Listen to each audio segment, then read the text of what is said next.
But some of the things that I learned in target archery was about good form.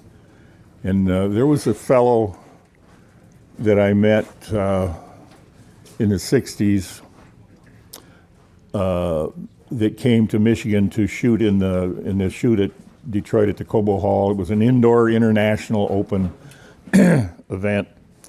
And I'll back up a little bit. At that time, there was a guy named Dave Keege Sr. who wrote a book called Power Archery, and it was all about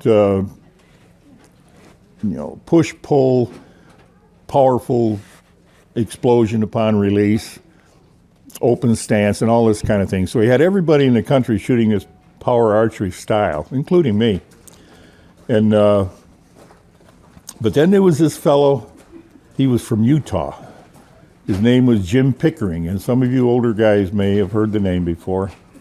Jim Pickering had never read the book Power Archery, and he rode the bus from Utah to come to Michigan to shoot. Now, Jim had a different style. It was what we call today a dead release style. And I was there the day that he shot, and I watched him shooting, and I was really impressed the way he shot, because he shot with a high anchor instead of the low under the chin target anchor. And when he released, nothing moved except the limbs of the bow. His head didn't move, his hand didn't move, it stayed against his face. So when you were watching him, when he released, it was like the string slipped through his fingers, and only the limbs of the bow moved. And Jim kicked butt that day. He beat everybody, and some darn good shooters too. So I kind of adopted that style, and it's worked for me over the years.